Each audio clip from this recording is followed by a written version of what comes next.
So her husband felt that he had no choice but to destroy the face, and so he took his pickaxe. Hey guys, welcome back. If you are new here, hi, my name is Shayna, and in my little corner of the internet, we talk about spooky history of all kinds. If that's something you're interested in, be sure to hit that subscribe button and notification bell because I am here for you on Wednesdays. Last week we talked about Dan Cooper and discussed whether it could have been solved. If that's something you're interested in and you might have missed it, I'll be sure to link it up here for you. Now I have some news for you guys. You ready? I am planning on making one video a day for the whole week of Halloween. So that's 7 videos. I have some video ideas, but let me know in the comments if there's something specific you would like for me to dive into. So now that I got that out of the way, I'm super excited about today's story. It's pretty interesting, and I want to know if you've heard about it before or not, because I had never heard about it until the other day, and I just knew I had to share it with you guys. I'm honestly kind of embarrassed I've never heard of it.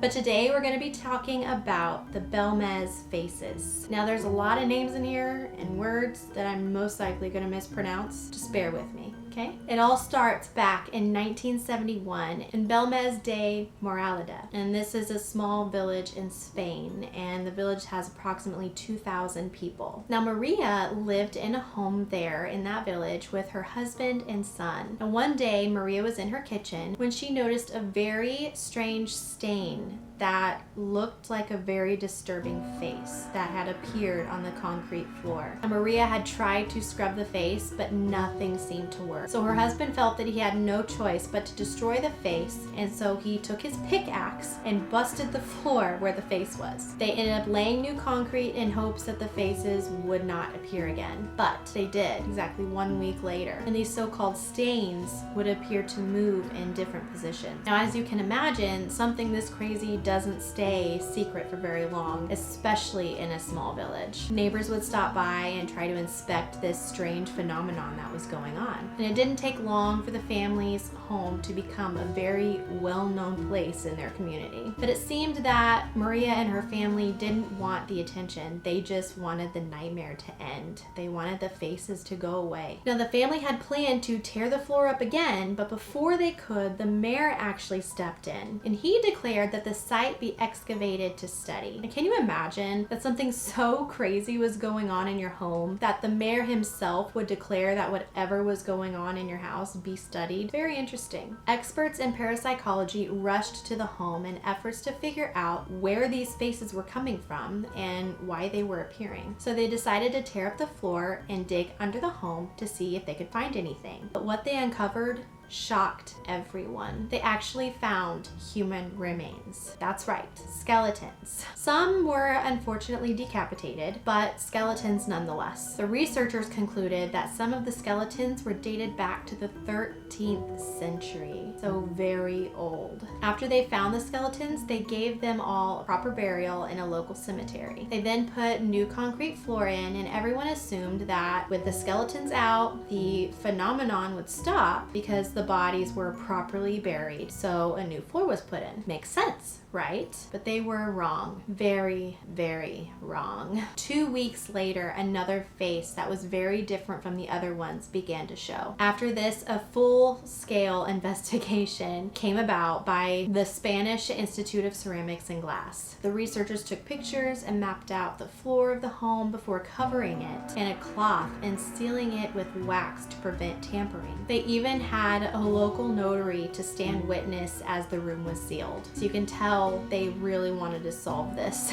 So the plan was to seal the floor, that way no one could make these faces, you know what I mean? They believed that if they sealed the floor off, Maria, if it was fake, she wouldn't be able to make the faces on the floor, and it would just stay as is, exactly as it was. But when the room was open and uncovered months later, researchers discovered that the faces had had moved and transformed on their own, and that nothing was tampered with. Everything was left exactly as it was when they left. So they obviously failed to prove an answer as to why the faces kept appearing. As you can imagine, there were many skeptics who believed the whole thing was a hoax. Some think that Maria used some sort of paint or chemical agent to create images as a way of drawing tourists to their home to make a profit. But others believe that Maria was really doing this with her mind, without meaning to. Now this is very interesting. I hadn't heard of this before. There is a paranormal explanation known as a photographic hypothesis that suggests the Belmez Faces were physical manifestations of Maria's thoughts and emotions. Some believed that Maria's psyche generated the expressions upon the floor. They believed that the faces would change with her moods and desires. They also assumed that the faces would only disappear once Maria no longer lived in the home. However, Maria died in 2004 at the age of 85, and the strange faces still appear. Oh my goodness, guys.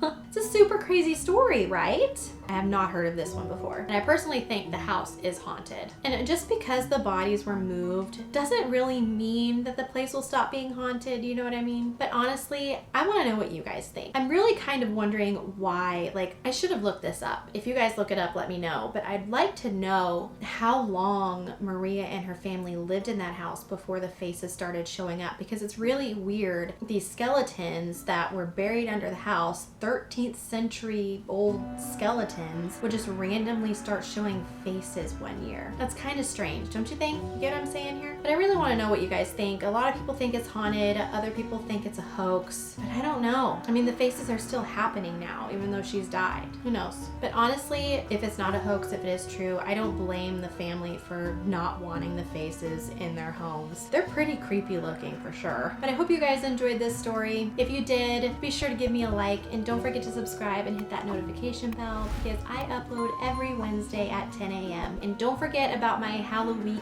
for Halloween coming up next month. I'm really excited. I've been working on it for a while now, and I'm really hoping you guys enjoy it. And again, let me know if you think of any stories or anything you want me to really dive into, and I'll look into it for you. But anyways, guys, I hope you guys have a great rest of your day, and I will see you next week. Bye!